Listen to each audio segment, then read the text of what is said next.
Radio and broadcast on Wolf Spirit Radio on the first and third Sundays of the month at 7 p.m. UK time.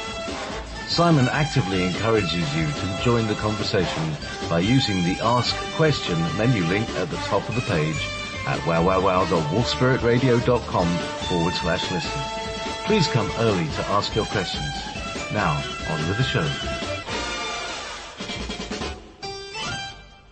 The next 2 hours will be full of debate, interview guests and up-to-date news. Please join Simon in playing an active role.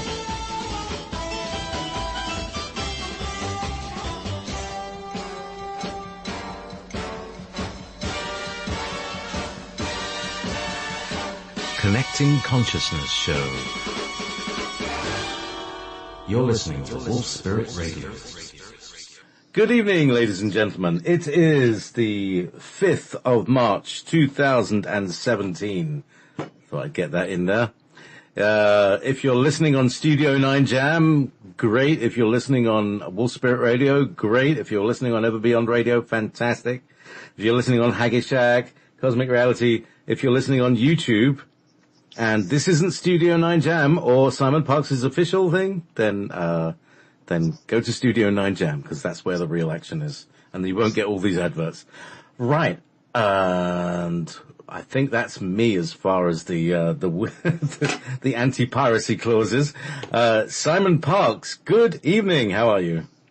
Good evening, JP. I'm fine. Were you playing the end credits then, just for a second? Yeah, it went on. It's a playlist, so it just stepped from one to the other. I thought that was the shortest radio show I'd ever done. Absolutely, you could go home now.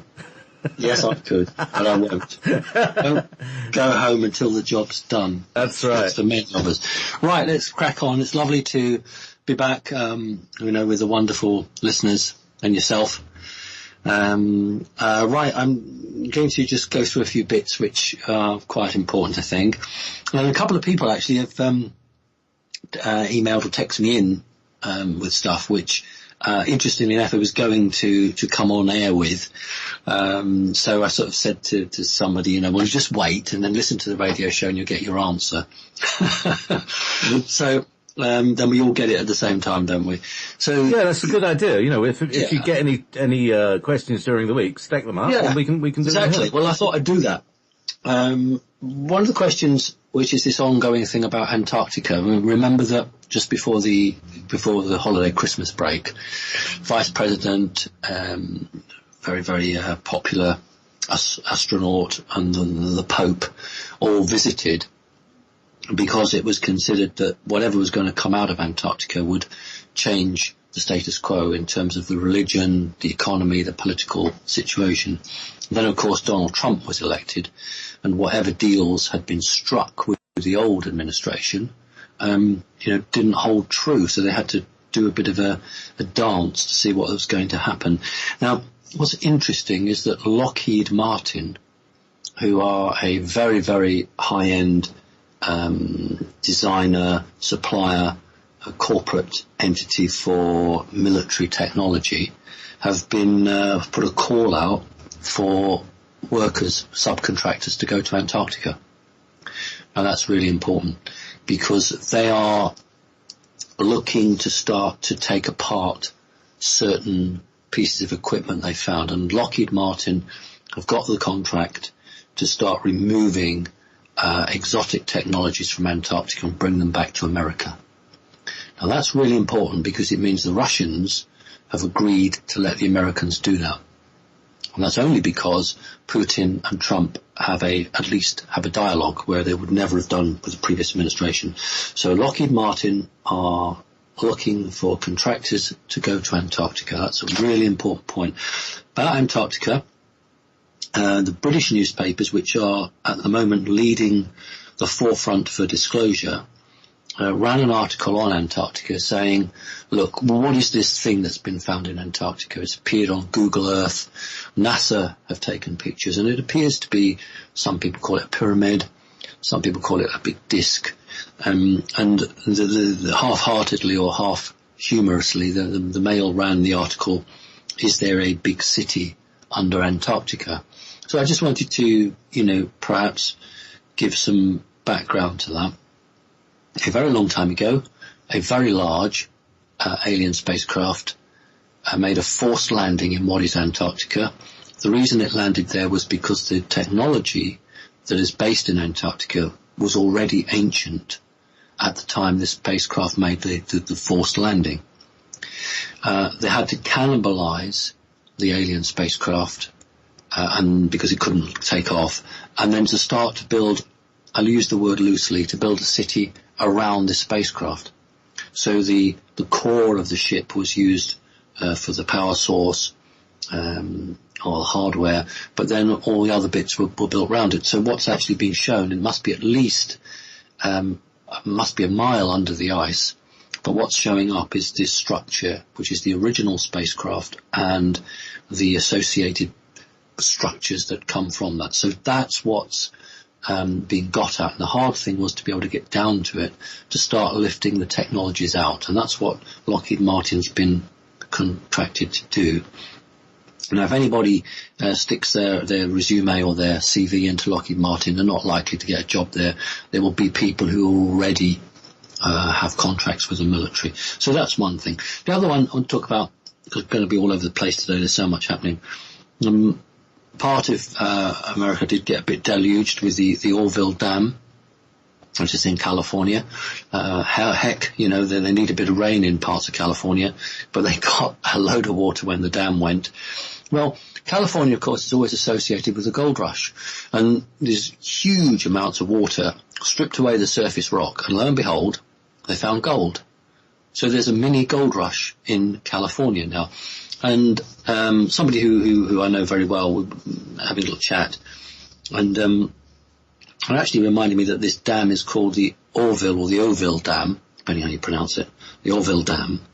And originally, Orville was called like Opry City, like the Opry winter show, the Opry City, which, to be honest, is named after one of the lost ports. We say there was more than one, but the major lost port of Solomon. There were two ports, but one was the major one that took the big ships in. And the land of Opry is the biblical El Dorado. Well, that's a really interesting synchronicity there. So gold is being found in the new El Dorado, and I think that's really interesting. Silver has taken a massive hit. Now, I did write it down because I couldn't remember it. Yeah, silver was trading, I'm afraid this is all in pounds, so the American audience is going to have to get the calculators out. Silver was trading at about £15 an ounce, and literally within a few hours it dropped to £14 an ounce. Now, for people who don't know about precious metals, they may say, well, it's only £1, but actually that's a huge drop. It's a massive drop. So silver has dropped tremendously. Gold's trading at about £1,000 an ounce, and platinum's about 800. I beg your pardon, yeah, about 820, 830 pounds an ounce. So, although silver, of course, is the weak metal, its drop is very significant because gold and platinum did not drop. Silver dropped, and we'll perhaps look at that a bit later. Another thing I want to talk about was the radiation. There's been a lot of independent people who've posted on YouTube picking up lots of radiation spikes with their Geiger counters over parts of America, and they were very concerned that the chemtrails were now containing radiation. That's not what's happened. I wanted to reassure people that, as far as I'm aware, the evils are not doing that. This is it's an iodine or an iodine-based material. Gets in the atmosphere. When it rains, it comes down. And my information is that there's been a nuclear explosion on a nuclear submarine somewhere off the coast of Sweden, something like that. And that has come over.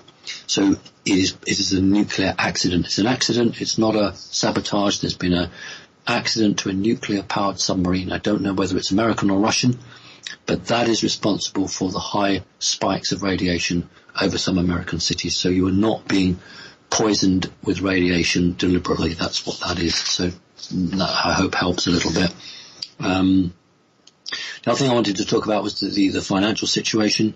The Teamsters are a very big trade union in the United States of America. Their major fund is on the brink of going down. And anybody who is part of that will know what I'm saying. They were restricted to taking only about $300 out a day. The cash machines went down. They are nearly bankrupt. So that's very serious. We'll have to see what happens there. And yet, on the other hand, in this crazy world, the kids all use an app for their phone called Snapchat. And you send a picture to your friends and you can customize it with graphics and stuff.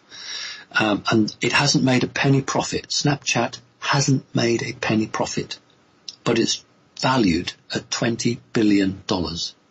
This is the insanity on this planet.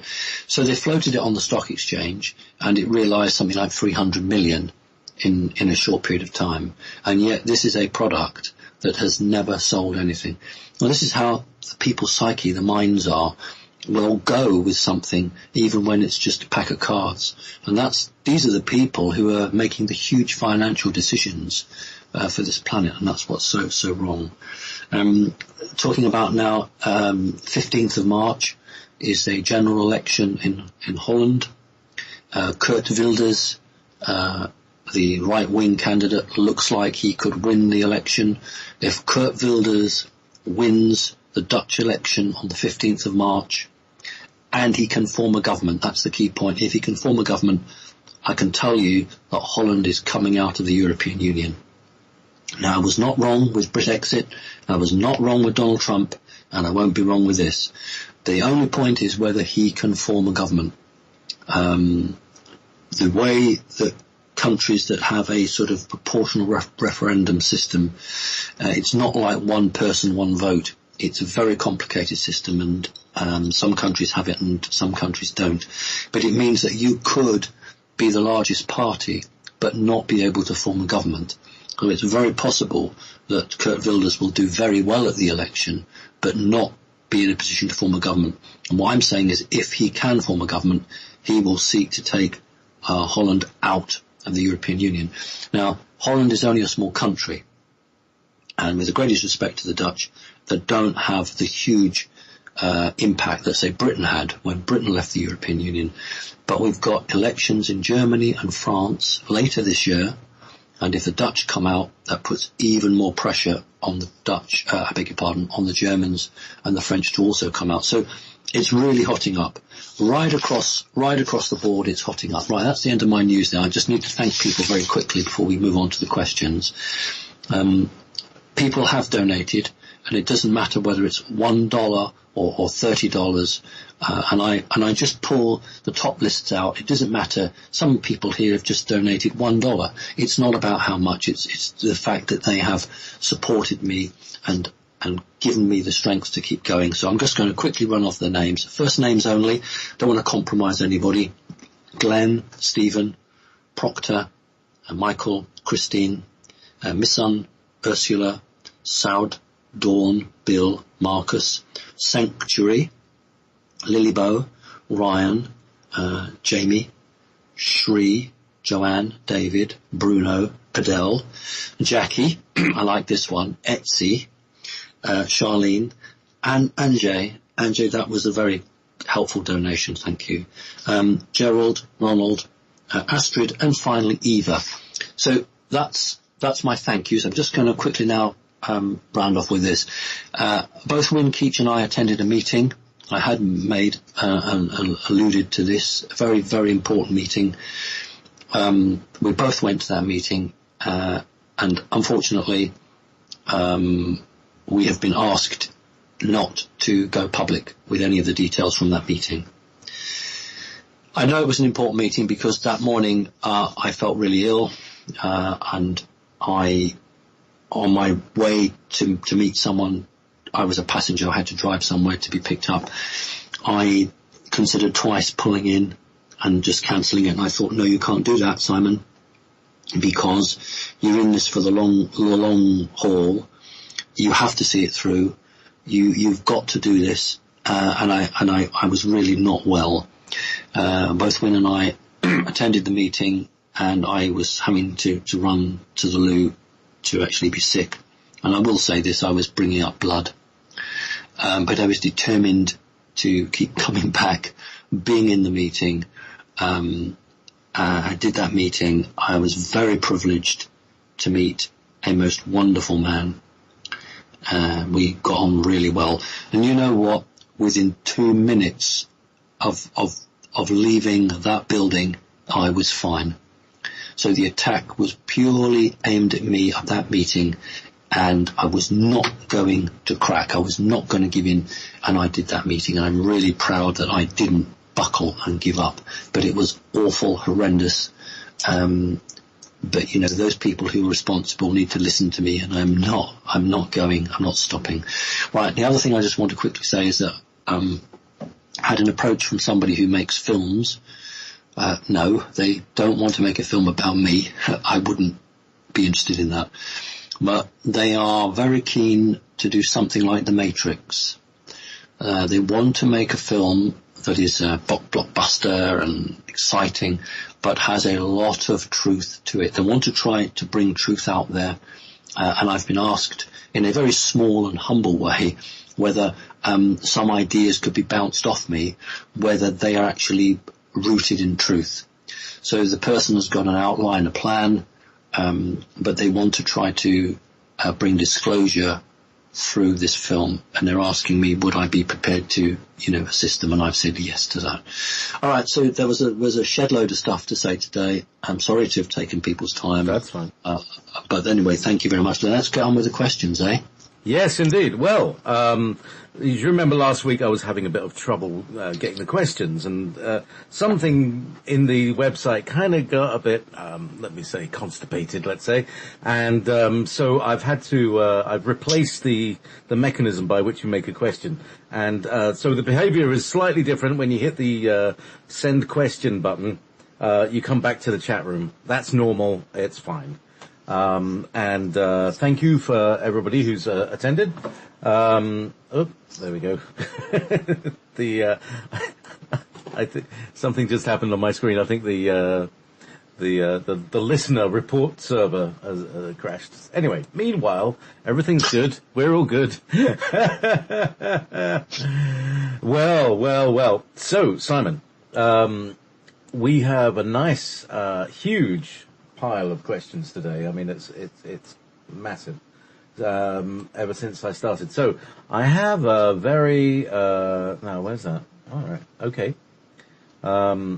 So starting early with, Sonia from Germany. Hello, Simon and JP. From a spiritual point of view, what is the reason for the birth of identical twins, and how are their souls related to each other? And what could be the reason for one twin being born dead and the other twin surviving? Thank you. Right. Well, obviously the last part of that question is very sad.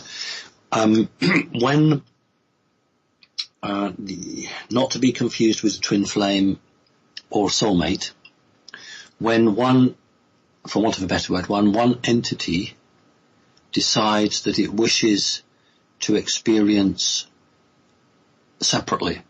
In other words, in not in all cases, but in many cases, one living creature wishes to become male and female, but wishes to divide, or at least wishes to divide. So you could be two females or two males, because the will or the intent to do something is so great that it needs two physical outlets, two methods to do that. So twins are often the same soul that is divided. And I don't go for all the doctor's biology.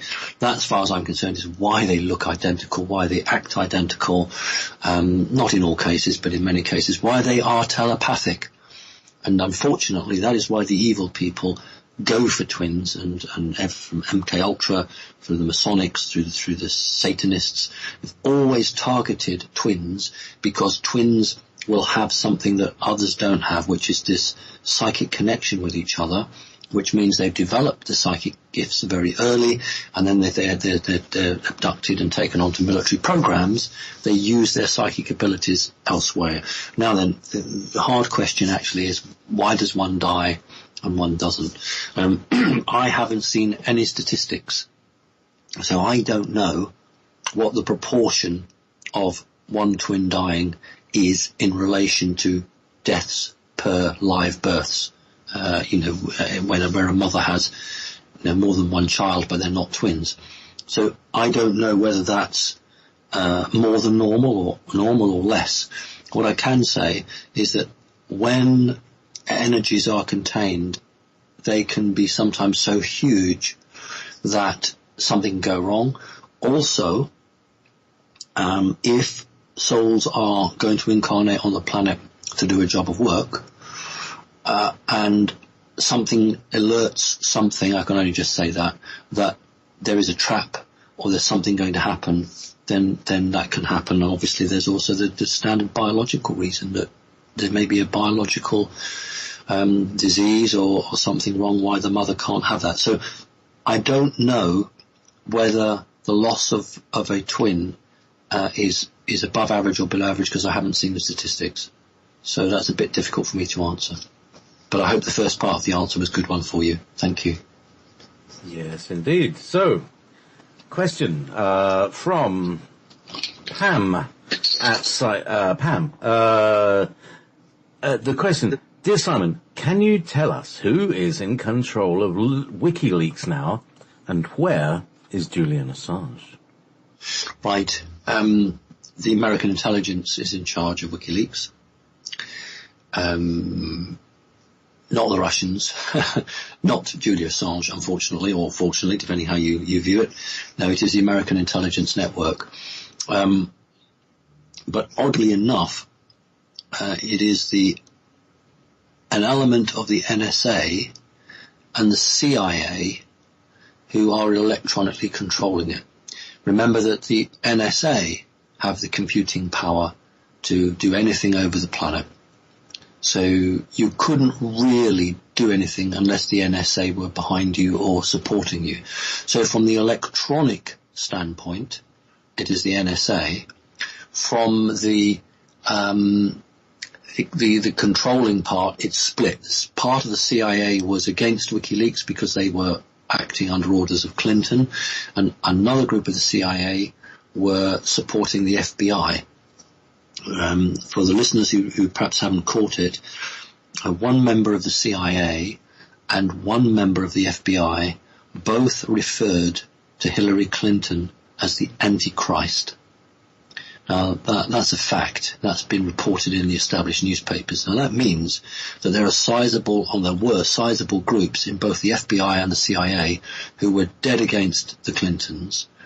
Now, when you add that to the NSA's electronic assistance, we know that the leaks that were coming out from WikiLeaks were nothing to do with the Russians. They were actually the American intelligence agencies working against Hillary Clinton because they considered her the Antichrist. So, it may be that Donald Trump is not your favorite dinner, but compared to what else was on the table at the time, thank goodness the American people went for the dinner that was the most acceptable. So WikiLeaks is controlled by the American intelligence. Thank you. It's a good question. Yes, indeed, a good question. So, next up we have... Now, this is a very interesting question. Again, we got a lot of questions today about birth and soul. It is very interesting. Now, this is... Relax, have a cup of tea. Here's a long one. Hello, JP Simon and the Awake community. My question is, this is from Colts, C-O-L-T-S, Colts. My question is, you have said that every soul is scanned before birth. Celebrities are adopting babies from all over the world instead of having their own. I was wondering, are they all victims of contamination, therefore they can't reproduce? Or are they being given information about these kids that nobody knows about? For example, their bloodlines might be of significance, so maybe higher powers are placing these children in the care of some of their puppets, celebrities, to keep them safe from public until they're aged to be used. Also, can you post or tell us of somebody that reads people how you are able to? I'm in need of a reading, and I know you are busy, and that you have also read me once before, and I know that others need your help as well. It's just I feel I'm being attacked and need credible help. Thank you for your love, Simon. When I get down, which is pretty often, your picture lifts me up. Love and light energy to you all. So, celebrity children, Simon. Well, thank you. What a very kind thing to say. Thank you. And at least you've had one reading. There are people out there who haven't. But on the positive side, lots of people are now being written to. On the waiting list, people are actually getting readings, and it's working. We're getting through them. Was that a very muted cheer? That was a very quick cheer. Well, that's good. Right. Okay. I would be very, very concerned about, in general, Hollywood stars adopting children who were special. I would be very concerned about that, because I really don't want them to end up doing the sort of films that Lady Gaga does. So I don't believe for one moment that Hollywood stars adopt children because they think they're special and they want to protect them. I think there's a possibility that the elite, and let me make it clear that not everybody in Hollywood is bad. As a film producer said to me, it's a huge machine, but there are many of us who are fighting for good. So I'll just put that caveat in. But nevertheless, this huge machine might well get somebody in that industry to adopt a child because they want access to that child. So very cautious about that. Much more likely that when these individuals are identified from the ages about 5, you are going to become a superstar. We're going to take you at the age of 5 and put you in the Mickey Mouse Club and completely brainwash you, do all these things to you, so you're going to go on stage and sing whatever song we give you, and you'll have an alternate personality, and that personality will come out on stage and do whatever we want, and you won't argue with us. And through the processes of that, many of those people are so traumatized by what was done to them that they can't actually think about having children in birth, but they can go out and adopt them. Now, I'm not saying that's all the cases, but in many cases that is the process. Many people in that industry feel that they are tainted or their genetics are damaged, and they feel that if they have a child, then whatever happened to them may happen to their children, and they, in the name of God, don't want that to happen to their children, what happened to them. So by adopting, the bloodline is broken, it's changed, it's got nothing to do with them biologically, therefore they know that whatever happened to them will not happen to those children. And there are other cases where the female cannot have a child for whatever reason, so they adopt. So that's the question there. Was there anything else with that? No, I think that's about it for that one. There are more questions about birth later. It is a very interesting subject. Yeah. Okay, on to the aforementioned mutual friend of ours, Win. Dear Simon, can you give an update on Win's barter application, and can we donate to the project? This is from Miriam. Right. We had a plan, Win and I, but the elites have tried to thwart us from raising up the right sort of capital for it. Okay, so what we've done is we've come up with a reduced plan, and we got some funding from some individuals, but what we're going to do is go and crowdsource it. Two reasons for that. One reason is that it means that individuals can actually have a share in this thing. And secondly, it's very difficult for the elite to target thousands of people. If everybody puts a pound or a dollar in, and there's thousands of people that do that, they can't do that. But if there's one investor, then they can easily sit on that investor and frighten that investor off. But they can't do it if it's crowdsourcing. So we are definitely going to go down the crowdsourcing route. As soon as that's up and running, we'll have a promotional video explaining what it is and what the benefits are for people who donate. Then I will, on this radio show, tell everyone it's gone live. There'll also be, I suppose, Win will go around and do his thing, but we will advertise that. So yes, there will be a real opportunity for people to get behind a project that, if it can get off the ground, will absolutely change for the better the course of history on this planet. Now that, of course, sounds a huge thing to say. And no, I haven't been on the gin or the bourbon. This really has the opportunity, and the problem for the elite is that half of them want it to go ahead and half of them don't, the usual story. The reason they want it to go ahead is if the economy crashes, ordinary people and small businesses would be able to use this cell phone, mobile phone app to actually survive and to keep going. The only people who don't want what Win and I are developing are the corporations. They're not interested. They see it as a threat. But individual people, small little businesses, this is a lifesaver for them. We're not going to go on too much about it, but basically, yes, we're going to go down the crowdfunding route. I hope that people will get behind us and will support it. And I think when people understand what it can do, then I think that they will say, my goodness me, this is what we need. So yeah, thank you very much indeed. We are struggling. We really are. Of course we are. You know what? If this was another trick by the evil people, if we were all part of that, we'd already have the money. They'd give us the money and we'd be up and doing it because we would just be doing what they wanted. The fact is we are trying to set humanity free, and because of that, they are coming down on us like a ton of bricks. Hence why I was really hammered at that meeting. But, Win is as tough as I am. We will see this through. So it's a great question. That's right. We're all walking through the fire like Terminator. It may burn us, but we can survive. I'm going to have Win on my show next Sunday, and we're going to go a bit more deeply into how we can all do this. I had a chat with him the other day, and he told me about some of the details of how the thing works, and it's just fabulous. I was going, yep, that's what I want. Yep, I've been wanting that. Yep, I want that. Because I've been thinking, I live in a barter system here in Scotland. And so we've been living it. So I know what's wrong with it, and I know what's right with it, and I know what works, and I know what doesn't. And Win just ticked all the right boxes, I have to say. So fabulous answer. Thanks, It's been months. I mean, Win and I have put our heads together for months. I mean, I'm talking months. So we've got something now which works. So yeah, he'll give it.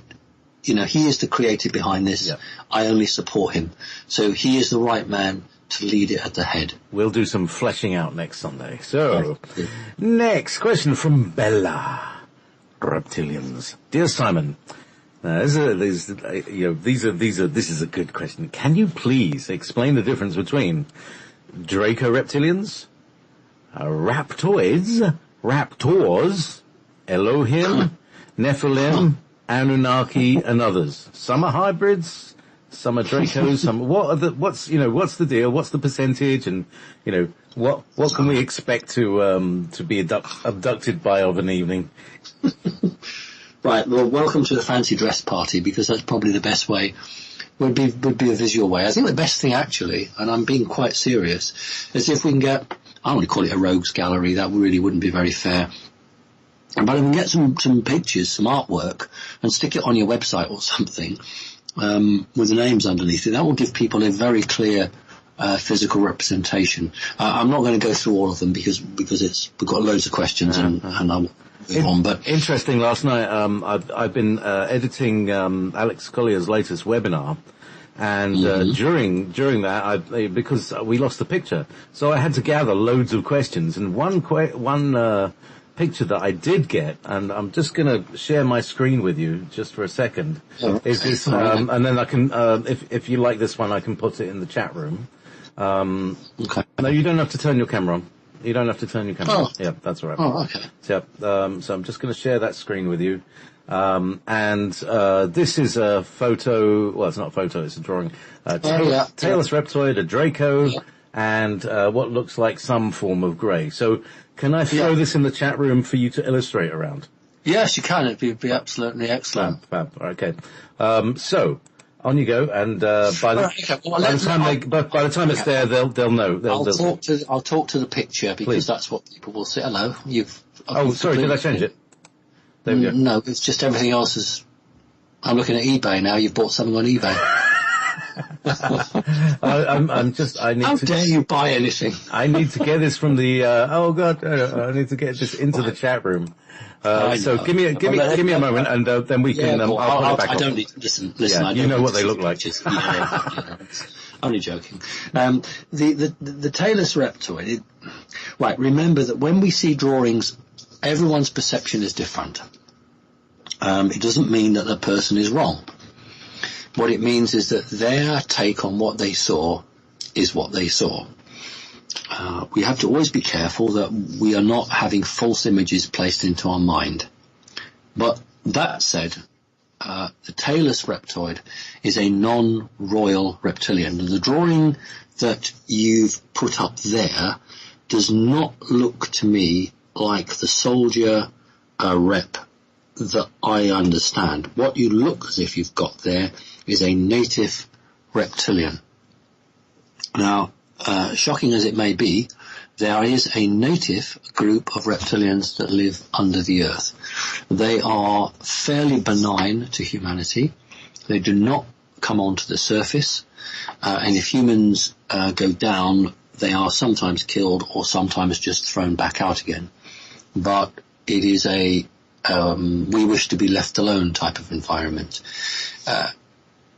The reason I'm saying that looks to me like that one, because this is much more human-like.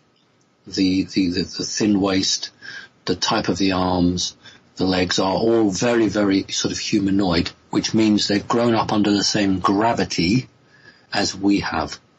And that's to bear that in mind. The Draco, that is not my representation of a Draco. For me, that is not accurate. A Draco is a royal reptilian. So first of all, the colour's wrong. Dracos are white. That's why we have racism on this planet. That is why when the first Adamu were designed and created, they were black-skinned, and they dug the gold out of South Africa. The second group of Adamu, who worked in the proverbial Garden of Eden, were white-skinned, because the High Lord King, Anu, was not prepared to have black-skinned creatures around him, because he was a white-skinned. This is where we get the racism from. So the colouring on the Draco is wrong. First of all, the skin should be white. And it appears to have a cape. I have never seen Anu or any of his children, as Enlil or Enki, and they of course have children. I have never seen them wear a cape like that. It looks like a Batman type cape. That's just not right for me. First of all, it appears to have two white horns. I think that's a misrepresentation. I can understand why someone thinks that. In fact, it's ridges, it's bone ridges that come above the eyes and sweep around the back of the head, but they look like horns, but they're not. The other thing that's missing here is wings. Draco are royal. They have residual wings. They're not wings like a bat. They look like spikes, that spines that come out the back, because they're residual. They can't fly with them, but in ceremonies they can move them, and in the ritual of the ceremonies that means things. Now the other thing down is, if you look down to his groin, it appears to have male genitals. This is wrong. They are kept behind a flap of skin. So there's no bulge there. If you look at the drawing, there appears to be a bulge. That's not the case. They are kept literally behind a flap of skin. The other thing here that's incorrect with both these really is particularly the Draco, is the knees are on the wrong way. Draconis reptilians' knees are reversed. So we have a knee obviously, and we bend. Theirs is the other way around, so their leg walk bends outwards. That's why they walk very differently. So either the person has just... Hey, give me a second. Yeah. Oh, sorry. Right. Sorry, I opened the mic. They walk like chickens then? I don't remember how chickens walk. I've never seen a chicken. They have a backwards knee like that, yeah. Well, I didn't think about it. Seems normal to me. Where did chickens come from. Chickens are birds, and they are directly descended from dinosaurs. And that is officially accepted. It wasn't when I was at school, but it's now officially accepted that all birds are direct descendants of dinosaurs. That's why, of course, the chicken's leg is scaly. So that's a really good. That's exactly why they are like that. So the drawing isn't very good. So being very kind to the person who drew this, they must have interviewed people who were traumatized and just couldn't see clearly, or someone just created it and thought that would be right. So that's not good. The other one is much better. This is the little he's a little grey creature. He's hybridized between grey and alien, reptilian, hence is very green. That is highly accurate. That's highly accurate. And the other thing is, if you look at this grey's toes, it's got reptilian toes. Traditional greys do not have hands and feet like that. But this thing, which is about 75% reptilian, 25% grey, that is an accurate rendition. So whoever provided the information for that creature was spot on. So there we go. I won't go on anymore because that's too much time. Very interesting. Thank you, Simon. That's all right. So I'm going to stop sharing that. Well, I've seen these things and I'm very familiar with them. So I'm when I see it, what I consider an inaccurate representation, then I want to put it right for people. Interesting. So in the chat room, someone says Barney the purple dinosaur is more accurate. Yeah, maybe. Maybe it is. Right. So now, as a supplement, is Simon saying the Anunnaki were from Draco? We're still not clear about what is Anunnaki, and these are the reptilian overlords. Are the Anunnaki Dracos? Are these the ones that are being cornered on Earth? Or do the Anunnaki ride around on Nibiru and come and visit us every 3,500 years? I'm still not clear on that. Right. The Anunnaki are the ones that are in the firing line at the moment on the planet. Yes. It is the descendants of the Anunnaki who are the real wielders of power on planet Earth. And they are the individuals that certain organizations are trying to target and take out. So we are reading on the internet about certain people being got at. That is accurate. The Anunnaki, in the true sense of the word, arrived here about 6,000 years ago. But the term Anunnaki is a specific term for a hybridization of a group of human-like creatures and reptilian creatures. And they can trace a direct lineage back to hybridization between those of the Orion Empire and the Cyrus or Sirius Confederation. So if you think about Anu and Enlil and Enki, this was a union match between the Orion Empire and Cyrus or Sirius. That is why the Great Pyramid at Giza, the rather silly Egyptologists call the air vents, the tubes that come out the side of the shafts, I should say, that come out the side of the pyramid. They call them air vents. That is why they are aimed literally at Orion, because both Orion and Sirius produced the controlling royal line families that have ruled this planet ever since. The Anunnaki arrived here after the main group of reptilians disappeared underground. When humanity reached a population level that it could no longer be overtly controlled, the reptilians did a run-up and went underground and proceeded to control humanity covertly. When the Anunnaki arrived, they set themselves up above planet, and there was a power struggle in terms of who runs what and where. And in the end, the Anunnaki ran the banks, the politicians, not the military, actually. Very interesting. They found it very hard to infiltrate the military. They did it to a lesser extent. But the main elements of power on this planet the Anunnaki went and got. But the deal was that the reptilians would oversee that. So I hope that's a bit more helpful for you. Great. Pleiadian Sisters just posted, hang on, let me just show you this one, Simon, again, posted this, what looks like a white reptilian, massive, looks like that's about right. 11 feet tall. That's not too bad. Again, it's got a groin area. Yeah. It's a bit over the top there. The other thing is that the chest is not muscular enough. First of all, the waist is too narrow. The chest is much more stocky, far more stocky. The arms are too human-like. That's not right. You should be able to make out scales. You would see even from this distance on this that there would be scales on there. The fingers look good. The claws look good. The face is not accurate because it's too pointy. A Draconis reptilian's face is more snub. It's not quite, that looks like it's been drawn out. That's actually, I'll be honest with you, that's more of an Anunnaki face. That is the sort of long drawn out face that the Anunnaki have. So Anu and his sons, the face is not as pointy. It's much more in.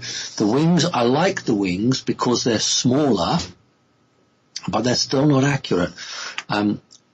They should show as spines coming out the side. So at the moment in this drawing, the wings are up by the neck. Well, he can pull his back muscles in and angle the wings out. But what that would show would be spines or spikes. That is much better. And the wings are too high. They should be lower. The spikes should come down to the waist. Can't see the feet. The knees are wrong. Everybody draws these things like humans. That tells me that whoever's created that has not really understood what they're looking at. We only understand knees the way they are. That's not accurate. And also, he seems to have feet like the devil, like long ankles. That's totally inaccurate. Yeah. But the hands are accurate, and the face isn't too bad. The eyes are wrong. That is, they've got yellow. They should be red. The eyes are red with a stripe down the middle. But other than that, it's not a bad go. Right. Well, if any artist in the chat room would like to send us some more accurate representation, it's really good to get to know it, because there used to be a thing about them not being able to be represented. Wasn't, that's part Yes. of our ancestry, that we never could look upon the face of the gods because they were ugly reptilians. All right. Sorry. I mean, that's just my prejudice. Sorry. Well, the thing is that also these things are now going to become more open on the planet. We are going to start seeing these things more openly now. So it's not a bad thing just to say, look, let's get people identifying it so you know what you're dealing with. Exactly. Yes, so, what's that? Oh, God. All right, so there's another picture that, somebody posted with hang on, let's see if I can grab Come on, let's have it and then stick it on the chat. It's good to have the visual it's stuff. very good. I love the interaction on this. There we go. I'll come here. There we go. And I'll just, all right, right, can you see that? It looks like Toad Hall. That looks like a snake in a jacket, in a suit. All right. The representation. Yeah. All right. Conan the Barbarian, another one with Arnold Schwarzenegger, in the first one that set him off on his real rise to becoming governor of California. Of course, that's what it was all about. Before the days of digital technology in the civil sector, the guy playing a Falsey Doom morphs into a snake, and it's all like rubber models. But I would say to you that if you look at Conan the Barbarian and the way that Falsey Doom morphs into a snake's face, that's far more accurate than this. So if you can watch that, you'll see what it really does look like. So whoever created that had a very good idea. This is just making a representation. Yeah, that's a Photoshop, yeah. But I know what they're saying. They're saying this is a snake, and that's what Putin said. Putin referred to George Soros as you sly old dragon, or you sly old snake. Yeah. And he does have that sort of, the frog that's been sitting on the rock all day in the sun look about him. Yeah. He does. Okay, so alright, oh wow. Now this is huge. Oh, come on. Alright. This is a whole show. Actually, Simon, somebody was, we're getting more and more American every day. There are more, I'm getting loads of questions. And people are asking also, we spoke a little while ago about doing a single topic show. Yes. Still waiting for you to come up with it. Yes. Much like we did in our first interview where I was quizzing you about Die Glocke and things like that. So that was, so let's arrange some of those, for some time this year. Up to you. When it's convenient. When it's convenient to you as well. Right. Okay. Oh, right. So this is a massive, there's like about 8 questions in this. So I'm going to ask a couple of them. You asked too much. So, Martin, so I'm going to just, choose one. Hey, Simon, give me a number between 1 and 6. 7. 5, 6. No, there's only 6 questions. 3 and 6. 3? Yes, okay. I know. 3 and 6. All right. Okay, so question 3. Question regarding the coming of the Anunnaki. As Simon, Max Spears, David Icke and others confirmed that Anunnaki and their fractions are negative and also reptilian. In the Lafayette books, Anunnaki code, Maximilian. To give you another number. Yeah. All right, it's coming to the end too. Describes and writes positively about coming the Anunnaki on the 1st of December 2022. Are Lafayette's books trustworthy or contain mistakes or disinformation to mislead humanity? So basically saying when the Anunnaki come back in 2022, it's all going to be good. I'm not going to, I've always tried to not get involved in attacking other people. Now, I would answer it by saying the history of the Anunnaki has not been good as far as humans are concerned. It is the direct bloodline families of the Anunnaki that control the banking sector, that control the political parts of many of the countries. So why would them coming back in a few years mean it's a good thing? But there's more to this question. There is a high probability, as far as I'm concerned, of something coming back onto this planet in the near future. Now, I've never said Planet X is arriving in July and we're all going to be dead. Lots of people seem to be saying that.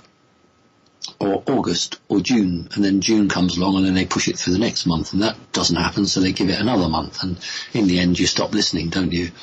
But I do believe that there is something that it is in the solar system on hold at the moment that will come through.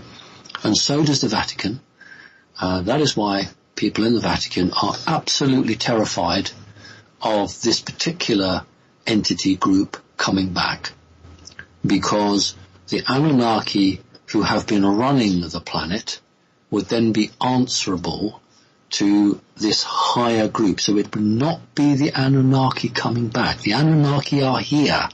They are the ones running and have done since the Pharaohs and Sumeria. But it would be another group, a much more pure bloodline group, who would be coming back to say, right, we've come back after all these years. What have you done with our planet? And the Anunnaki would say, oh, well, we've been hoarding all this money for ourselves. That is the fear that the Vatican have and others have of these people coming back. So, you know what? Let them come back in 2022, whatever it is, because by then the human race will be so strong that we'll be able to say, as we say in England, sling your hook. Go. You're not welcome here. So the Anunnaki have never been good. And unless they sit round a table and tell us how they're going to be good, I wouldn't trust them if they came back tomorrow. Okay? There we go. Okay, so thank you for that. Now, question 6. of your two Jackson circus. Question regarding the fly catastrophe of the Polish government, including the president and his wife, high-ranking military. Oh, the air. All right, okay. In 2010, 10th of April 2010, there was, we found all the Polish, all the Polish government, all dead in one plane, which is obviously like you shoot them, stick in a plane, and crash it. Is there any suspicion that it could be some negative group of people or even attack of species from the fourth density? Do you know the backstory to that one? Well, I'm not convinced that all the Polish government was killed in an airplane.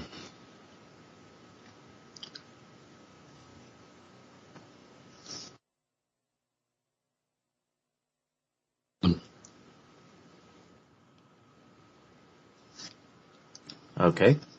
That's it. What I'm saying is, on this planet, one of the easiest ways to get rid of people is either in an auto crash, car crashes, or airplane crashes. And over the last, not so much this year or last year, but for the previous 3 to 4 years, we had a whole spate of airplanes, passenger airliners disappearing or crashing. We had instances of aircraft crashing and the bodies of the passengers decomposed already, where they had been dead for maybe 3 weeks and that plane had crashed. We've had groups of scientists suddenly disappear, airlines with those group of scientists. This is nothing new. Think about the Titanic. When the Titanic went down, it contained bankers who were against the formation of the Federal Reserve. It actually wasn't the Titanic, it was the Titanic's sister ship, but that was a con that was done. The elite wish to get rid of obstacles in their way. They will do that. JFK was one man, and they got rid of him because he was in their way. The Titanic sister ship went down. There were bankers who were against some of the big names and certainly didn't want the Federal Reserve formed. They were got rid of. Now, members of the Polish government have been got rid of, but not the entire Polish government. Not the entire Polish government. But individuals have been got rid of, and it leads to stories of, they're clones. No, it's not. It's actually a system that allows you to send a signal to every country in the world that unless you do what we want, we have the power to basically take you out. And lots of these false flag are not to traumatize the public. This is misunderstood. They're there to put pressure on the government that terrorist attack takes place in. And the biggest example is Australia. There was an attack in Australia, there's an attack in Pakistan, there's an attack in India. It is to put pressure on the government and say, this is what we can do in a parliament building or a university. If you don't want this on your doorstep every other week, then you do what we want you to do. Sometimes the terrorist attacks are to destabilize the people. So, we want to blame the Muslims or blame this group or that group. That's to bring that hatred and fear up. But most false flags are to put pressure on government. So the reason I reacted was not the entire Polish government. I mean, I know Poland's not as big as Great Britain, but the government of Britain is hundreds of people.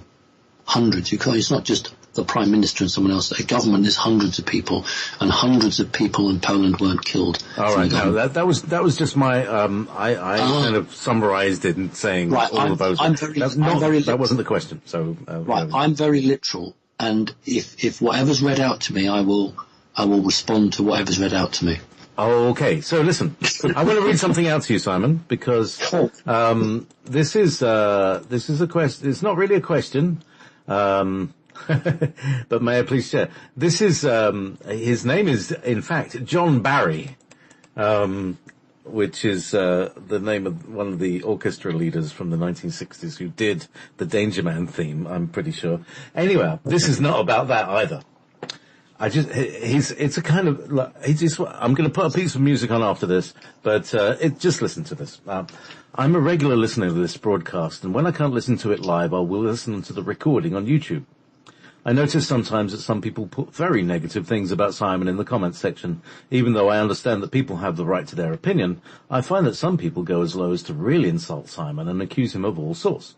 I find these people to be like cyber fishermen, or trolls.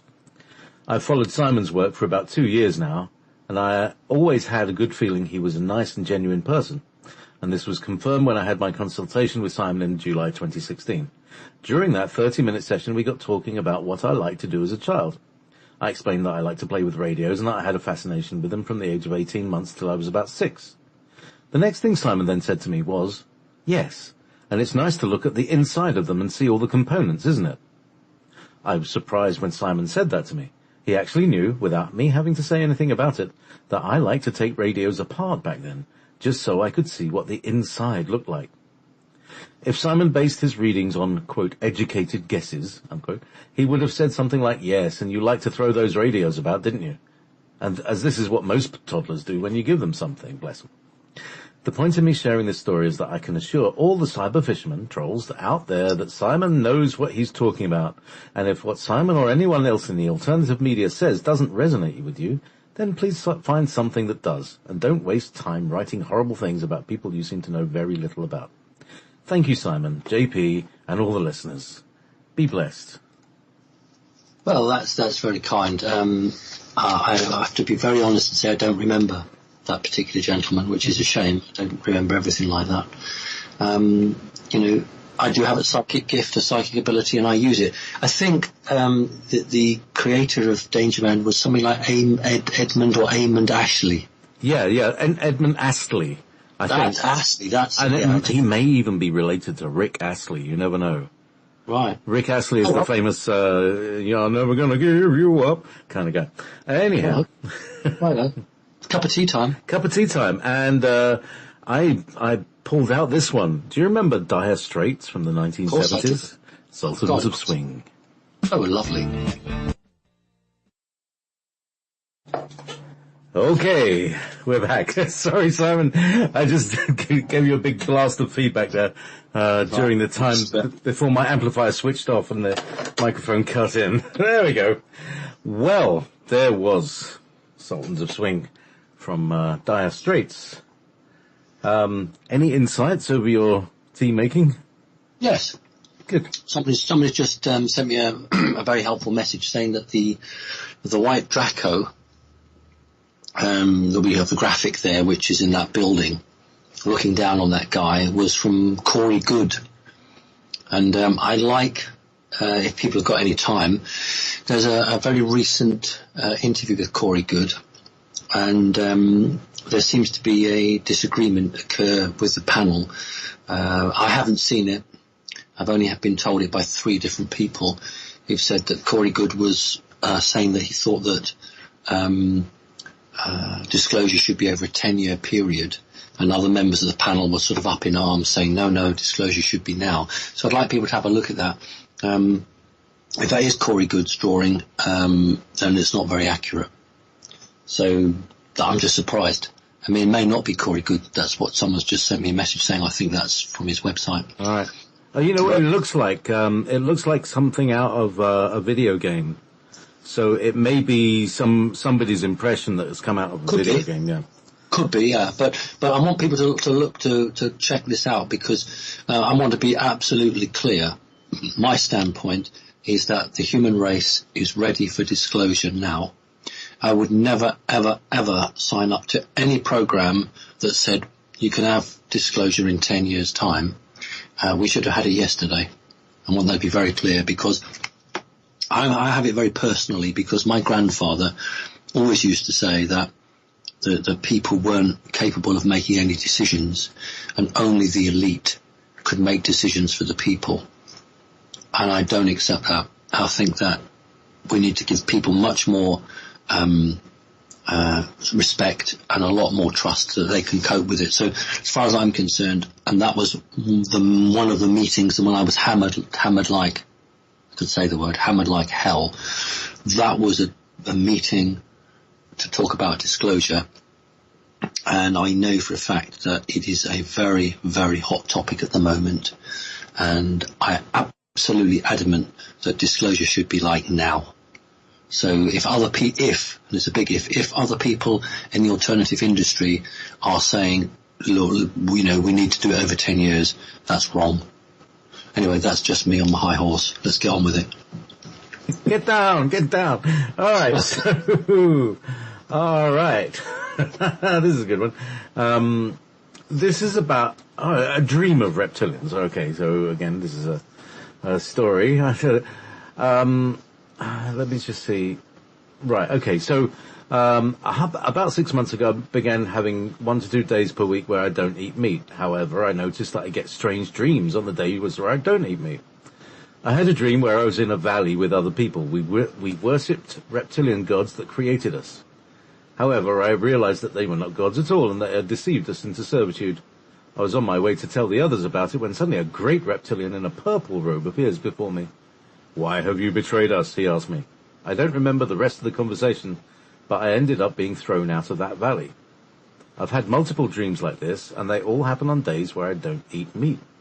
I have begun writing down the dreams on documents on my computer. Can you please explain why I may be getting these dreams? Also waiting for, this is from Denmark, waiting for a response from your website. She wants an appointment, or he wants an appointment. Yeah. So, right, it sounds remarkably like Adam and Eve being thrown out of Eden.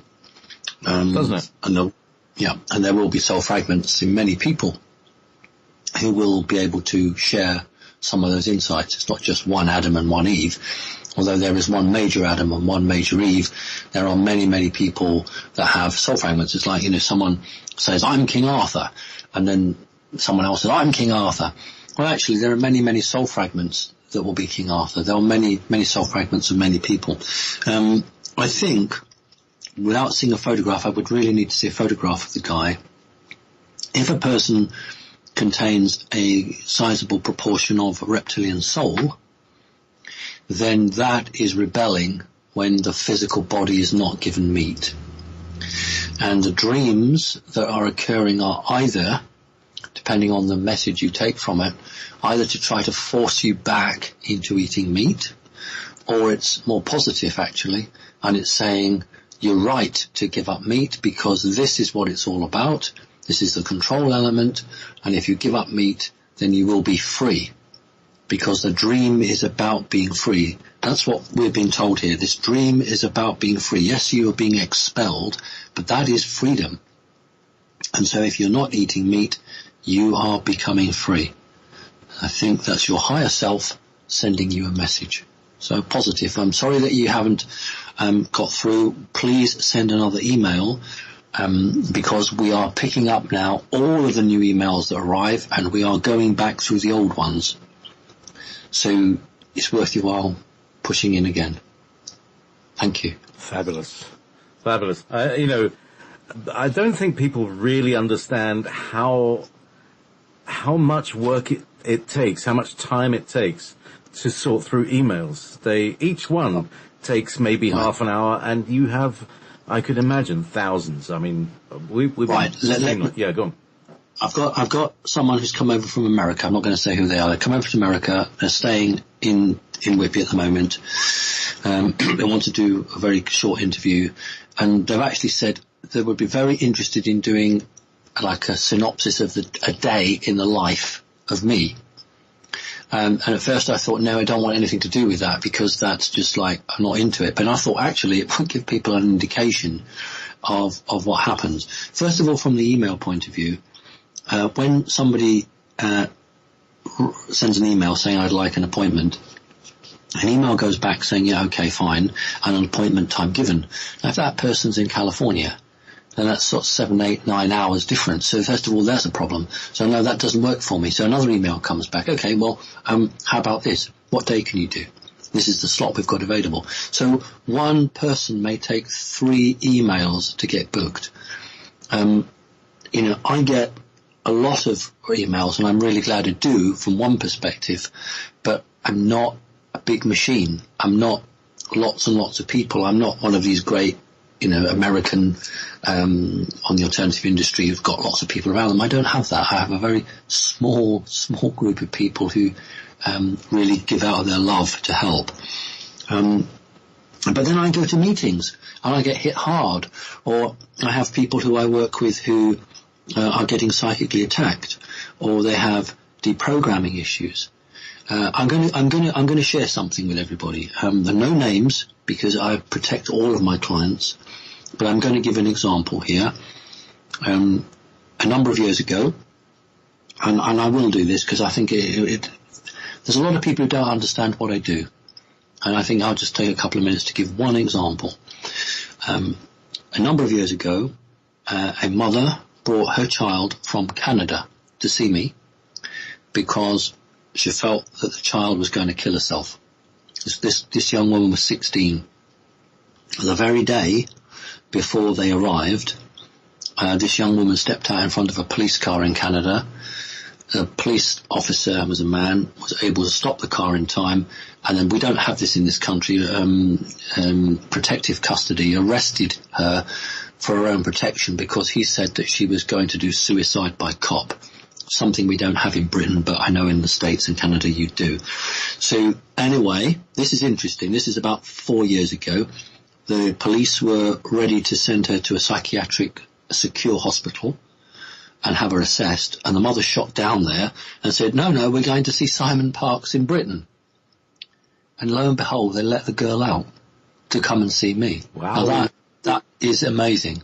So they just and I'm not a doctor. I'm not a doctor. I've never said I'm a doctor. But let her out. They flew over from Canada to see me, and I did what I needed to do.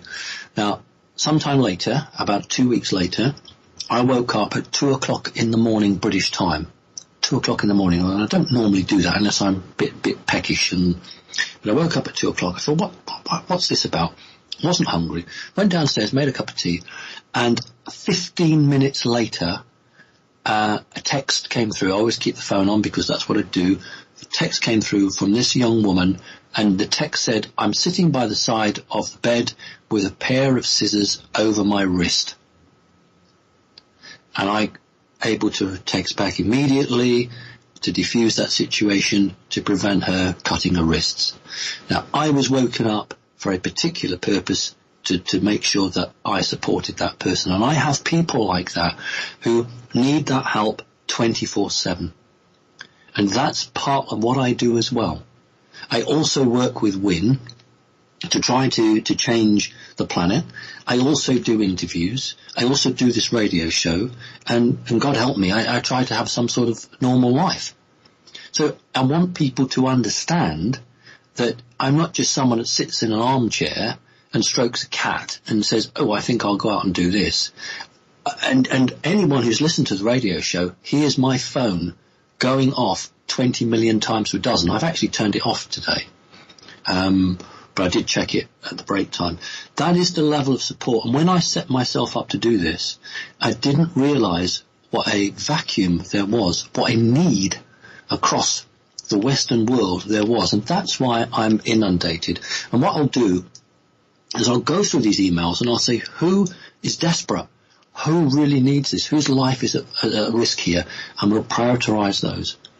And I know it's really awful because if you've written to me 4 or 5 times and you want a reading and you don't get it, it's either because that email never got to me, there's a lot of that, or I've literally had to prioritize someone who's really serious. So I want people to try to understand that this isn't a game, it's not a joke. This is something that I really do. And of course I don't get any help from the profession, because if you were to teach mind control deprogramming, then you are giving the keys to undo what the elite do. And that's why universities and hospitals don't really understand what's going on, because it's not in the elite's interest to share that with them. Otherwise MK Ultra wouldn't work. All the other mind programs that go on in Hollywood wouldn't work. All the super soldier programs wouldn't work, because every general practitioner, every nurse in every medical profession would immediately identify, oh, this is a super soldier. Oh, we need to help this person. Okay? When Max Spears got murdered by Aquino, I've said it now, haven't I? The establishment wouldn't accept it because they don't understand it. They deliberately don't understand it because they're not funded. They're not trained into doing that. I do. So I get in there and I can only do a small amount because there's just one of me. So please, people, be patient. I will try and get round to everyone as I can. And I just wanted to share that. Thank you. Thank you, Simon. It's really important that people know this. And here's the other question that I have. The work that you're doing, pulling people back from the brink. Okay, so there's millions of people, there's one of you. You're going to have to start a school one day. Or start, teaching people how to do it. Is that possible? If this funding project with Win Keach can actually come through, then that is one of the things that I will do, because I want to cleanse the earth of this satanic, evil energy that is used on people. Now, if this project is as successful as it bloody well should be, as we say in Great Britain, one of the things I want to do is to start a cat sanctuary, because I love cats. I want to build the Simon Parkes cat sanctuary, but I also want to do things for humans. And one of those things would be I'm not going to call it Hogwarts School of Witchcraft and Wizardry. Not a human sanctuary. Well, we could have that, couldn't we? But I want to have a place where people who do Reiki or do all of the others, that there is another discipline where they can learn how to deprogram somebody who has been through a satanic ritual abuse and had mind control programs, who's had suicide programs put into them, and have a range of alternate personalities. I mean, one of the most interesting cases I had was last year, where a person had 15 alternate personalities and was able to draw each one for me. And then over a period of time, we're able to reabsorb those personalities back into the core. So this is a huge, interesting, challenging work, and I'd be absolutely delighted to do that. But it takes money. That's what it needs on this planet. It needs money to make change. There are loads of people out there who have the psychic ability, the love of humanity to do it, but they need a job. They need to be paid, because if you're head librarian, or you work in the local government building, whatever it will be, to do this you'd have to do it properly full time. You'd have to be paid for it. So if I can get the funding with part of the money I get from it, I would set up things like this, and then I would have a holiday. Somewhere warm, or somewhere like mountainous, or fossily? I would sit at home and just think, do you know what? I just don't need to worry for a bit. I can just sit at home, and I just don't need to be on my guard, ready for action. I can just relax for a bit. And that for me is a holiday. That just knowing that, I can just take my eye off the ball for a bit. Yeah. That would be lovely. Absolutely. But that isn't the time yet. No. That isn't the time yet. I also am looking for people to do the same thing with radio, because I think this medium, internet radio, is something that is very special, and it's the key, because people are so close to the person doing the talking. They can ask, almost have a conversation with them. Yeah.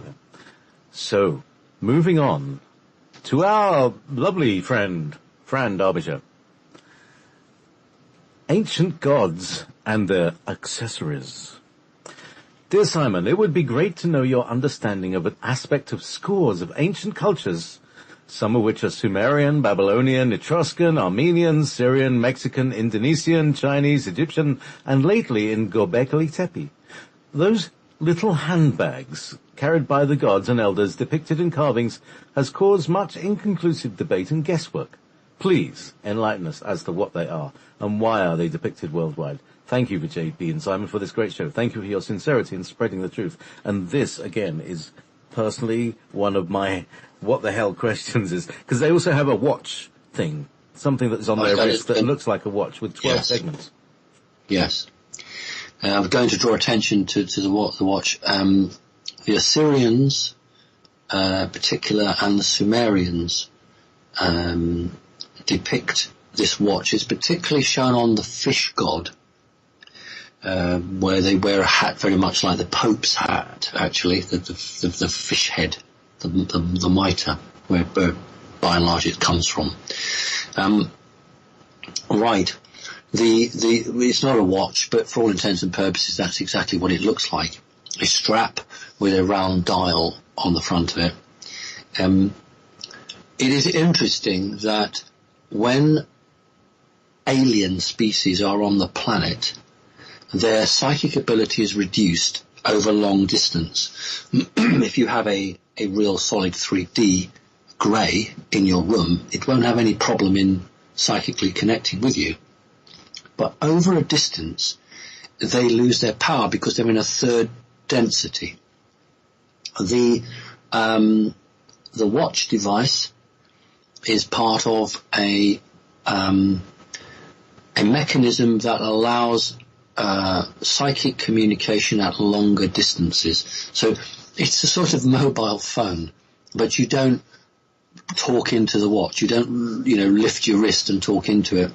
That's its main purpose, but like many things that are cleverly designed, it had other functions as well, but its main function was to boost communications for that individual, and only royalty had that. The reason for it is that technology was at an absolute premium. We talked about Antarctica, where they had to cannibalize the spacecraft to get the pieces out of it. That is why the pyramid is built out of stone, because they had to use the materials to hand and the slaves to build these things, and they had the concept because they were from another planet, but they did not have access to large amounts of advanced technology. They only had what they could salvage out of the spacecraft. The other thing is what looks like handbags. It's very interesting because that's exactly what they look like. They're power sources. The bags are like little Ark of the Covenants. They are power sources, and they became ritualized. And so somebody who has a professorship would say that, that these were symbols of their royalty, or et cetera, et cetera. No, they weren't. They really did have things around their wrist, and they really did carry these things in their hand, because these things were so important to them that they didn't put them down, because they couldn't just go back to HQ and say, oh, I've lost it, give us another one, because there isn't another one. We are trapped on this planet. We've had to cannibalize out of this craft what we have, and we've only got a limited amount. So they are very precious to them, and it's very much like when the spacecraft crashed at Roswell. The Greys that were not all dead were found clasping, some people call them the Orion box. I call it the Orion cube. And they were holding these cubes very close to their chest, and these cubes had the ability for time, morphing time.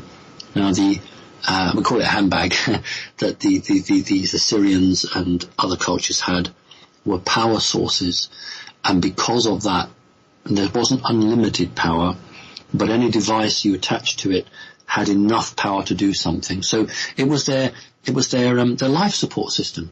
They were literally carrying their life support system around in the bag. So I hope that's helpful to you. Good question. Yes, indeed. Great question, because I've been wondering about this many years. And of course, yeah, it makes sense that you'd carry your battery pack around with you and you wouldn't let go because it's the most precious thing. Do you know what the technology was? What how many volts they got out of that thing, and what they could run with it? Or is that too technical for you? Well, it probably is too technical for me. But more volts than they got out of the Baghdad battery. Which still hasn't been found, still been stolen, and probably in some rich banker's personal museum. It didn't work in the same sense that on this planet as we understand, and you know much more than I do, the way electricity currents were much more of a Tesla wave. The way their current works, it wasn't like AC/DC, it was a very different system. But I can probably equate it by saying, what could it power? That's probably a better way for exactly. me, for us to understand. Right. Let me think of something that if you plugged it in, for want of a better word, it would make it go. Right. It's not unlimited power. Imagine a diesel locomotive. Imagine a train with about, 20 carriages.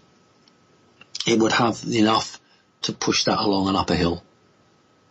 So it's not unlimited power, but it's power that would sustain that individual if an emergency occurred.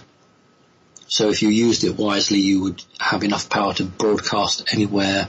If you had a weapon, it would charge that weapon probably for weeks. You could create a personal force field. Excuse me. You could power medical equipment. But it's not unlimited power. So I hope that helps. Wow. So it's quite a power bank, a lot better than you can get off eBay these days. Now, yeah, because that's what I do. I check out how good today's technology is, and a lot of these little drones, they take a battery that has to be very light. Your car battery, that weighs a ton. You'd get 12 volts and 50 amps out of it. But with these drone battery technologies, this is lithium, and that's why they invaded Afghanistan to get all this lithium. You can get a very, very light one that weighs like a few pounds, as opposed to like 50 pounds, or maybe just a few ounces, that will carry the same charge as a car battery. So we're coming towards that, but we haven't quite got to the handbag level. It's very interesting what you said. If I may just go back. Go ahead. I never like to. All I'd say is it was one of the major reasons they invaded, because they already knew they were going to nanotechnology and they wanted power cells that they could miniaturize over and above anything that most people can have a concept of. You're absolutely right. They wanted lithium, but it was for nanotechnology. Well, lithium technology is that's how they were able to do all this tiny battery thing. Yes. So we can see. Yes. Yeah. Right. Okay. Now, question. Interesting name here. Pentatonic Hardcore. Very good. The question topic is the forgiveness of the New World Order. Do you feel, Simon, that a last-minute repentance of the elite will bring them into the fifth dimension with the rest of humanity, and we're obligated to forgive them for the thousands of years of misery that they're responsible for?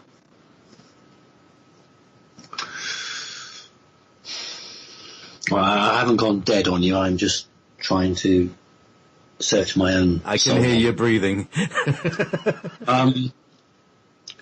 Right. If somebody said, I repent, if they said, I repent, and I will spend the rest of my life trying to work for good and undo some of the bad I've done, please give me the chance to do that, I would say yes. That's the difference. If someone says, I repent, and then please can I go and live in my Hollywood mansion and be left alone, I'd say no. That's not what it's about. If you are truly looking for redemption, then you have to put back into society what you've been taking out. But there is an option here. There is a way out. For people who, look, many people who do evil do so because they are blackmailed. They have done terrible things with children, and they've been filmed. And they are always told, if you don't do what we want, we're going to make it public. There are people who have been mind controlled, don't even know what they're doing. These people are victims just as much as the poor people who are being hurt directly. They're victims. What I'm interested in is the people above them, the people who press the buttons. Now, some of those people are beyond redemption as far as I'm concerned. And I had a conversation with someone about this today. However, some of them are not. And if someone's prepared to say, I am prepared to use some of my huge wealth as a huge corporate banker, blah, blah, blah, blah, to make good some of the harm I've done, then they should be able to do that, because everyone who's genuine about forgiveness should be able to give someone else a chance to seek that forgiveness. But when someone's just doing it as a cover to get them off the hook, no. So I do believe in exopolitics. I do believe that there is a debate to be had around what is forgiveness, who is entitled to that, and frankly, who is beyond the pale. Now, if you're a really, really highly evolved being, you'd forgive everybody. And I suppose that the gift of love is to forgive that. But I would be very unwilling to forgive somebody and call it a day at that. I would say, all right, if you've told me you've tortured children, and you've done all these horrible things, and you have a personal fortune of 1 billion. What are you going to do to pay that back into society? And if they said, right, I'm going to use 75% of my 1 billion, and I'm going to build genuine hospitals, not bloody sham hospitals, real hospitals, I'm going to do this, do that, then that person is on a path to recovery. That person is on a way to coming back into the world of light, and they should be allowed to do that. But someone who says, oh, just let me off the hook and I'll go and have my own life, no. So that's my answer to that. It's a very, very good question, and I really hurts me, because I should forgive everyone, but I can't. Not yet. So thank you. It's hard to forget. It's possible to forgive. So, here's an off-planet question. Good morning from Canada, from Tamudi. Thank you for all you do. I was wondering if you can tell me anything about the planet Spica, or Spica, S-P-I-C-A, and the ETs from there called Spicans. I have been told by someone who is able to read the Akashic records that my soul originated from Spica and that there are only 1,000 of us on planet Earth. What is a Spican's purpose for coming to Earth? I was fascinated when she also told me that first I had to spend time with the Pleiadians before coming to Earth. Ah, that rings a bell. I recall too, you two had stated that many souls will do this to prepare for incarnation on Earth. I'd never heard of Spicans until I'd had this reading and wanted to hear your thoughts. Also, any updates on Antarctica? Thank you, lots of love. Teresa, thank you. I've done the Antarctica bit. Yeah. Now, oddly enough, I am familiar with that. The spiker, I would call it. That's how I would refer to it. But I think we're talking the same things. So I am familiar with the terminology. I have never met somebody from that soul group. I know very little about it, but in talking to other non-human entities, that term has been used. And all I know, and it'll be very interesting, is that usually they inhabit very tall, thin bodies. Now, if our speaker is round, plump, and very rotund, then I'm off the mark here. But if the questioner is quite a tall, slim person, then that would fit the pattern that I'm aware of. I have no knowledge on only 1,000. I do not know why any race would limit to 1,000. That does not make sense to me. That's not how it works. Unless there was some deal that only 1,000 could be here at any one time, and when one leaves the planet, another one comes on. But that, I've not heard of that with anyone else. All I can tell you is that they're not warlike, so the individual is not warlike. They're very analytical, tend to think things through, question things a lot, don't like the limelight. That's all I know about that particular group. I know nothing more, but hey, it's a good question. Yeah, it's always good to get new members of the family. Yes. I've been creating a series of clubs online, www.pleiadian.club, www.lyran.club, etc. To gather the clans. It's time to gather the clans. So, meanwhile, from Marcia, Money spell. Dear Simon, a while back you mentioned that money had had a spell put on it. Could you say more about that, and do you have any words of wisdom for dispelling it? Much love and appreciation both you and JP for your dedication to enlightening the human race. We do our best. Thank you very much. What's not appreciated is that when a negative force wishes to take control of a planet, it needs a core value to control everyone. Look, the elite are just 1 or 2% of the whole population. How can 2% manage the 90-odd plus percent? Unless there is a framework that will bind, very important word in magic, will bind the subjects to the object. The object is money. And you do it by creating an energy spell which you bring in from the 4th dimension, which means that it becomes a drug to those individuals. It doesn't take with everyone, but it takes with most people. And they become addicted to whatever it is that you place the spell to. Added to that, you ensure that your buildings that contain money, we call them banks, and let's call them temples, you ensure that your temples also have spells, and those temples are placed in areas of the globe that are nexus points for energy.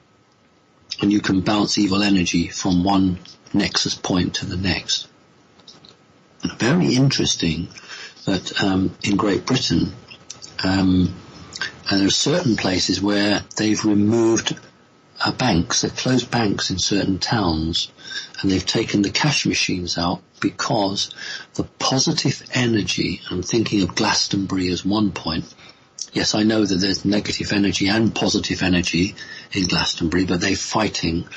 But they withdrew the banks and the cash machines for a good few months because that particular branch of bank was not making the profits for some reason that all the other banks were making. And that is because the high vibrational energy that exists in parts of Glastonbury and in other parts was affecting the spell. So what these black magicians do is, that's why Rothschild set up a pyramid in Glastonbury to hold their meetings. You try and use that good energy and turn it to bad. That's why Lyrans particularly are attacked, because it's about corrupting pure energy.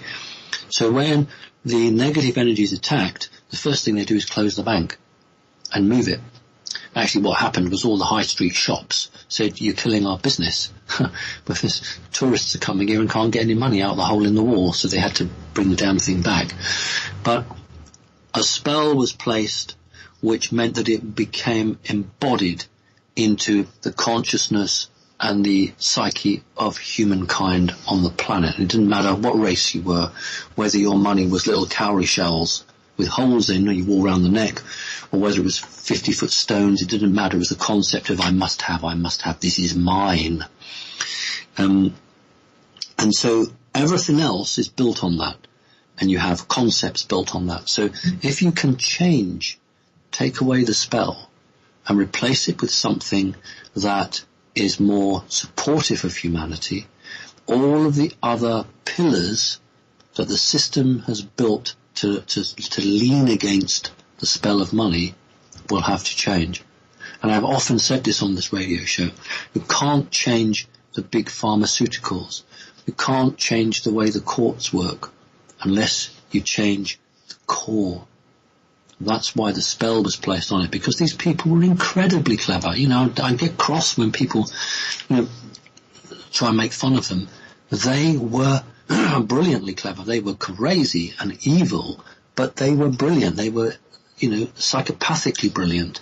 And they decided that if they controlled money and human race was locked into that, every other aspect would be controlled. And that's how 2% of the population can control 98% of the population, because everyone is too scared to resist, because they fear they have no money. That's what the spell is. And the question was, how do we break that? I'll tell you how you break it. When we go for crowdsourcing, then you can find £1 or $1 and you can support us, because that is the only way we're going to break this. If I did a group, connecting consciousness meditation, would not be strong enough to break this spell, because you have to understand this spell has been projected from off planet. It's not just linked here, it's coming in from one of the planets in the solar system. It's very, very complex. Damn good question, thank you. Did I ever tell you I used to build pyramids in Glastonbury? So you're Mr. Rothschild, are you? No, I'm the other guy. I was working with the other people, the White Lodge, and yes, I have heard of somebody who was busy at 3 o'clock in the morning running around doing things. Is that you? Could well be. I don't know. I met the mother of my future children. Then it was very lovely. Okay. Anyway, so meanwhile, let's say, all right. So serious question. Missing people. This is from Simon Gallivan. Okay. Congratulations for making this program happen. It is regularly fascinating, sometimes a little challenging, but totally unmissable. Thank you both. Okay. If credible, the FBI states that out of the 250,000 American citizens that are annually abducted or reported as missing, 30,000 are never found.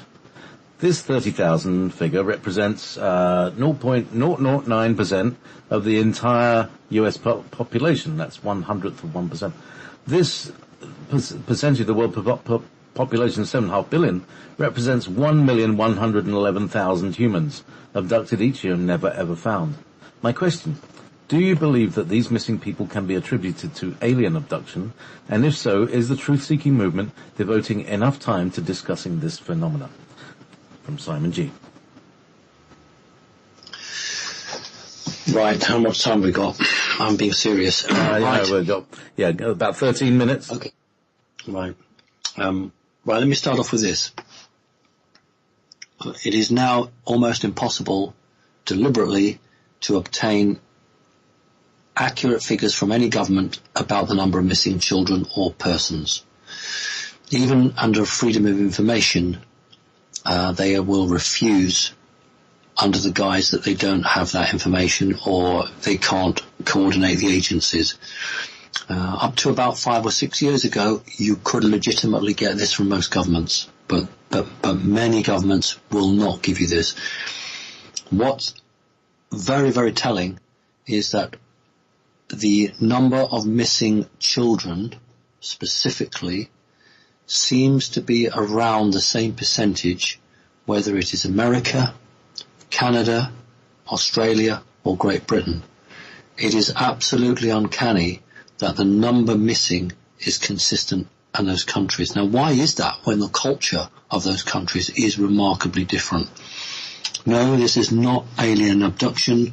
It is a combination of human military abduction and here's the bit that's very difficult, for experimentation. So numbers of children are taken and told, your family are dead and we are going to start you a new life on Mars or the Moon or somewhere like that. That's why that film Iron Sky, which I hope most people have seen now, was banned in Great Britain. When Iron Sky was released, it was not allowed to be shown in Britain, and the only way they got it, for people who don't know, in the River Thames divides London in half, the City of London. And we have a south bank, which is the south bank of the River Thames, and there's lots of fairs and craft shops. It's quite a vibrant, up and coming place. It has been for a number of years. And there was an alternative cinema that said it was going to screen Iron Sky for a week. It was sold out completely. It only showed 1.5 days before it came under pressure to close. But, of course, what was happening was people were posting clips on YouTube. You could buy it from another country and have it posted in, so they had to release it, and it became quite a success. And for those who haven't seen it, it's about the Germans creating flying saucers, and at the end of the Second World War, they don't go to Antarctica in the film, they go to the moon. And it's just got full of kids, lots of children, schools, etc., and it just shows the life on there. It was too close to the truth, and that's why they tried to stop it. Children and adults are abducted regularly from nearly every country, specifically because those children are taken off planet, and a number are given over as food. Remember that children are considered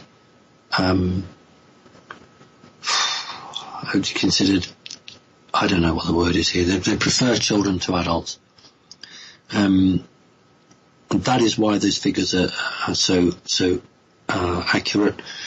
And so many people who have gone and researched this absolutely accurately have ended up dead. Either as a, suicide, apparently, or a heart attack. Time and time again, that's happened. And what I think is quite shocking is that nearly every major Western country has a specific unit targeted to recovering dead children.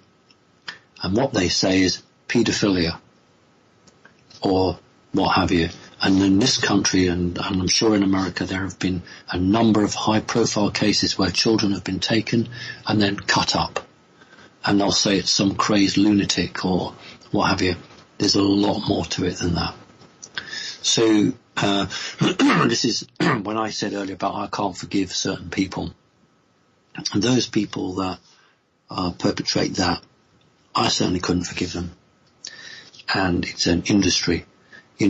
I know I've spoken to Wynne and we've talked about the slave trade only sort of a few hundred years ago that both Britain and America were in. And what's absolutely staggering is that in Great Britain, there were within a few miles of the centre of London, 2,000 slave traders. These were incredibly wealthy men. Just 2,000 living within a few square miles of London. And between them, they owned 40% of the world's slaves. So London, unfortunately, is a focal point and has been for a long time for many activities. And that's why Jimmy Savile was British and not American. There is an evil, dark, satanic energy that runs through part of London and part of the group, and it has got to be cleansed out.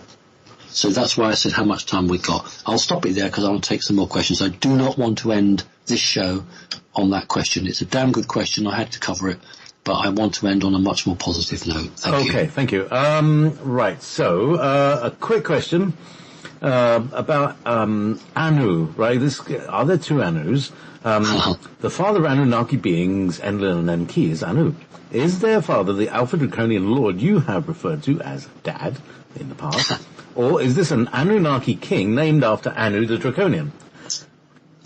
I've come to the assumption that the so-called devil that makes deals with wannabe celebrities in Hollywood is reptilian. Is he one of the characters that we hear about, other than the deal with the devil scenario? Thank you, and God bless Glenn. So, yeah, good question. Who is the devil that people do a deal with? Right, okay. Well, this is the difference between Satan and Lucifer. And also Anu and, these other guys. Yes, but the way that the Vatican categorizes Satan and Lucifer is for them is very important. I don't think people understand it. Right, no. The deal that you would do in Hollywood to sell your soul is not to Anu or anybody like that. This is a demon who is part reptilian but is part demonic. Anu is not demonic. neither his sons.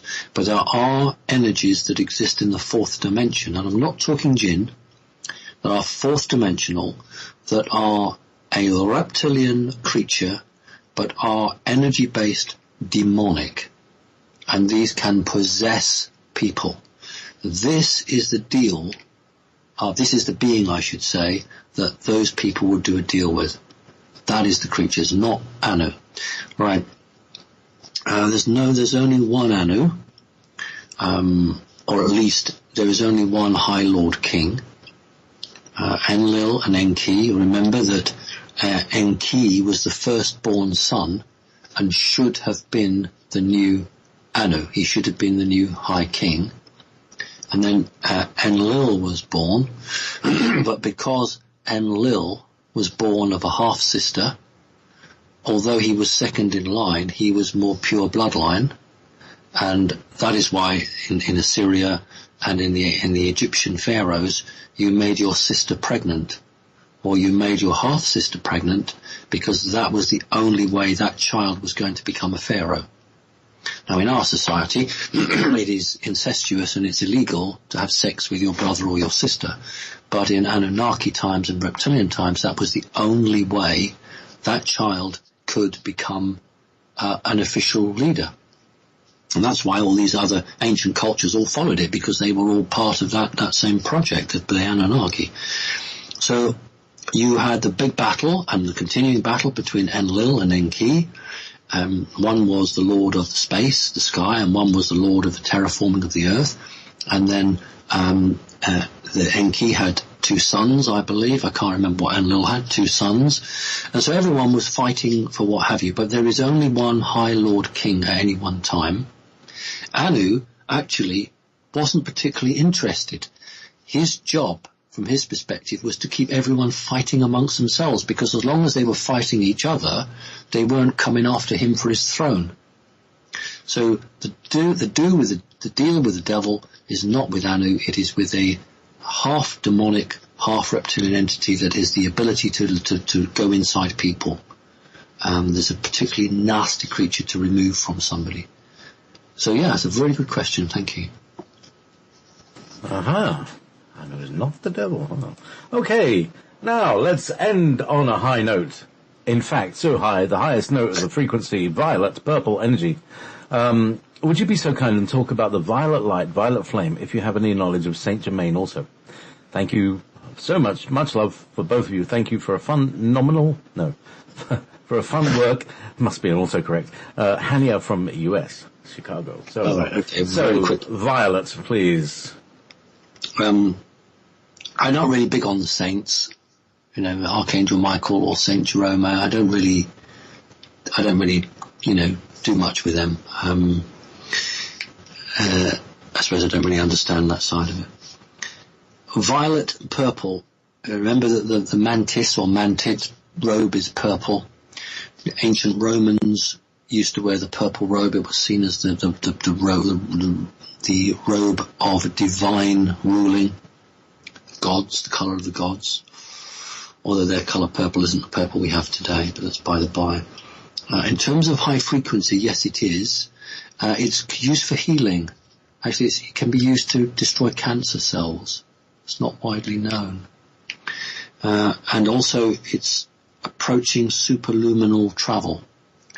And because literally on a graph it is one of the highest points and shows the highest frequency, it is seen as the purest, and therefore it is just a symbol used and taken by a particular race that wanted to mark the fact that it was the top of the tree. So the purple colour is the colour that you associate on this planet with royalty. And it's just them taking the colour and using it. So it is very important. And, when we see in marketing the colour purple, it's very clever, because when you're looking at colours, you associate certain colours with certain things. And the obvious one is blue for a boy, pink for a girl, which is so mind-controlling, it's just disgusting.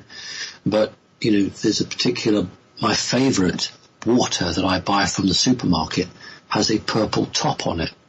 and a purple band round the middle. And it is the company's most expensive water. I buy it because I know there's going to be no damn fluoride in it.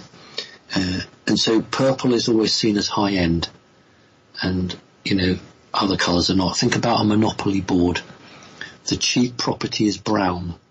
And this is in England, so you guys in the States, I'm sorry, I don't know, but in Britain it's Old Kent Road and Whitechapel, and that's all brown, dirt, the colour of earth, cheap. And then you come right round the board, and we've got Park Lane and Mayfair, and they're this sort of mauvey purple colour. Sometimes in some boards they're sort of very dark blue, but they're usually mauve or purple. And it just shows you how it's embedded in everything that the system holds true. So it is based on science. So thank you for the question, and I guess we're out of time now, JP. We are indeed. Thank you very much, Simon.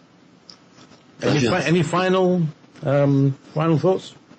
Yeah, this is exciting time. We're here fighting for this, and there are so many things evolving, and I want people to keep their eyes open. I know we often say, look, we don't listen to the established news, we don't read the newspapers, but I actually think it's worth just keeping an eye, because they're cracking and we're beginning to have information coming out. And it's also good to know what these people are actually thinking. So if you have it with a guarded view, but try and keep your eye now on the ball, because 2017, everything is literally every morning now something is developing. It's a very exciting time, and we've got to go through this. I just can't wait to get out the other side. Let's just get out on the other side, and then have the life that we all really should have.